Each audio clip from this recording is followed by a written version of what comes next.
अखिलेश यादव ने बहुजन समाज पार्टी को बीजेपी की बी टीम बताया। हमारे साथ बातचीत के लिए मौजूद है कांग्रेस के वरिष्ठ नेता और राज्यसभा सांसद प्रमोद तिवारी जी। सर, अखिलेश यादव 2019 के लोकसभा चुनाव का जब गठबंधन हुआ था उसके बाद पहली बार मायावती पर हमला बोला है और बीजेपी की बी टीम बताया है। देखिए, जहां तक मायावती जी का प्रश्न है, अखिलेश जी का प्रश्न है, कांग्रेस को छोड़कर दोनों गठबंधन लोकसभा के चुनाव में शामिल हो गए थे और उनका अनुभव जो है वो बड़ा तरोताजा है। अब वो किस आधार पर ऐसा महसूस करते हैं ये बेहतर वही जानते हैं, और अगर उन्होंने कहा है तो इस पर उन्हीं की प्रतिक्रिया आ सकती है। जहां तक मेरा कहना है कि इस समय वक्त की जरूरत है देश की अर्थव्यवस्था को बचाने के लिए, एकता और अखंडता को बचाने के लिए, कौमी एकता को बचाने के लिए, सामाजिक सद्भाव के लिए नरेंद्र मोदी के नेतृत्व की भाजपा के खिलाफ सबको एकजुट होना चाहिए। कई लोग ऐसी पहल भी कर रहे हैं।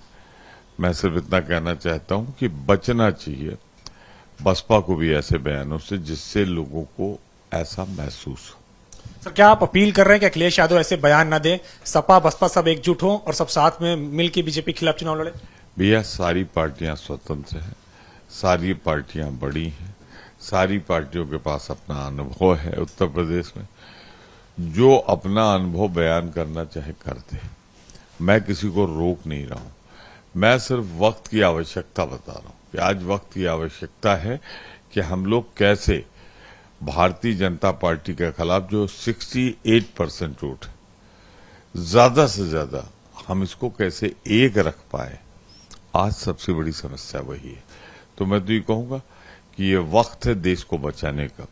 आखिर राहुल गांधी ने यात्रा इसीलिए तो निकाली है, इस देश की एक जो अपना इतिहास उसको बचाने की। तो आवश्यकता इस बात की है कि हम लोग जुड़ने की बात करें, तोड़ने की नहीं। सर, अगर बात करें तो जिस तरीके से आपने जुड़ने की बात की, भारत जोड़ो यात्रा आपकी चल रही है, बीजेपी ने इस पे प्रहार किया है, क्या है राहुल गांधी की कांग्रेस जोड़ो यात्रा है और राहुल गांधी खुद यात्रा बीच में छोड़ के चले जाएंगे। मैं सिर्फ इतने कह सकता हूं, शायद रविशंकर जी ने कहा है तो उनकी व्यथा परेशानी कष्ट मैं समझ सकता हूं। अभी भी मंत्रिमंडल से निकाले हैं, मोदी जी ने उनको क्यों निकाला मेरे समझ में नहीं आया।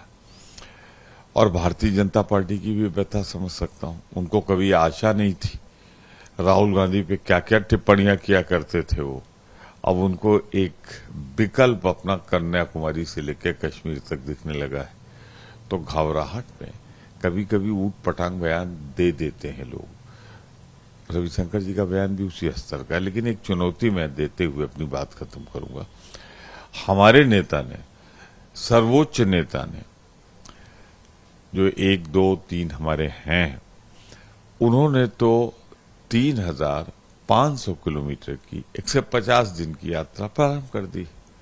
जरा अपने दोनों सर्वोच्च नेता से कहो कि 150 दिन तो छोड़ दें, 10 दिन चल के दिखा दें, मातम मनाने की नौबत आ जाएगी। सर, नीतीश कुमार तमाम सारे विपक्षी नेताओं से मिल रहे हैं, विपक्ष को एकजुट करने की कोशिश कर रहे हैं। ओम प्रकाश राजभर कह रहे हैं विपक्ष में कई सारे प्रधानमंत्री पद के उम्मीदवार हैं, लेकिन फिलहाल प्रधानमंत्री नरेंद्र मोदी के अलावा कोई टक्कर में नहीं है। देखिए, मैं नीतीश कुमार जी जो कह रहे हैं, ये नीतीश कुमार जी का बयान है ना, ओम प्रकाश राजभर का।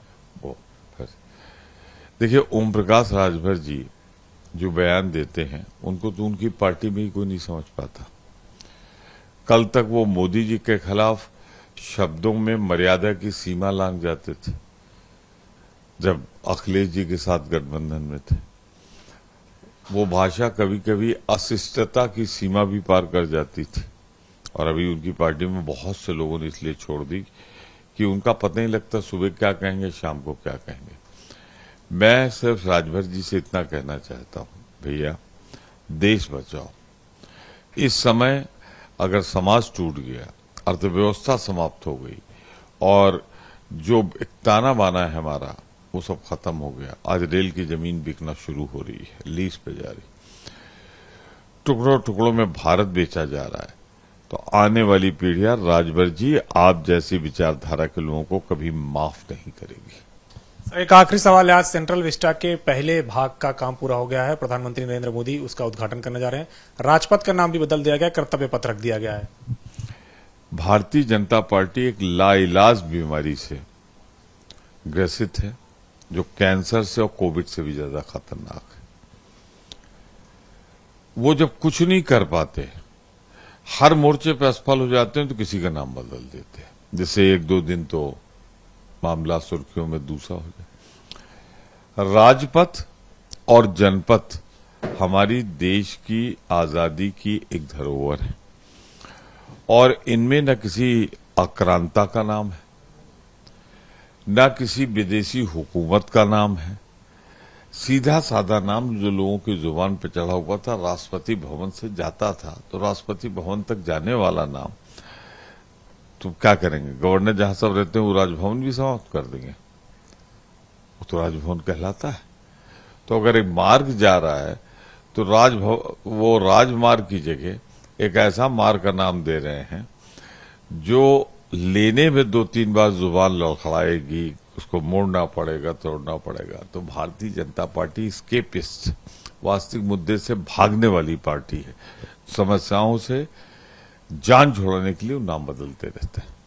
शुक्रिया हमसे बातचीत करने कांग्रेस के वरिष्ठ नेता और राज्यसभा सांसद प्रमोद तिवारी, जिनका कहना है कि वक्त की नजाकत है कि तमाम सारे विपक्षी दल एक दूसरे पर बयान करने के बजाय फिलहाल केंद्र सरकार के खिलाफ एकजुट होते हुए नजर आए, क्योंकि जिस तरीके से अखिलेश यादव ने बयान दिया है मायावती को लेकर के, हालांकि बीएसपी की तरफ से कोई टिप्पणी नहीं आई है। कमिश्नर विपिन कुमार के साथ अविनाश तिवारी, एबीपी गंगा, दिल्ली।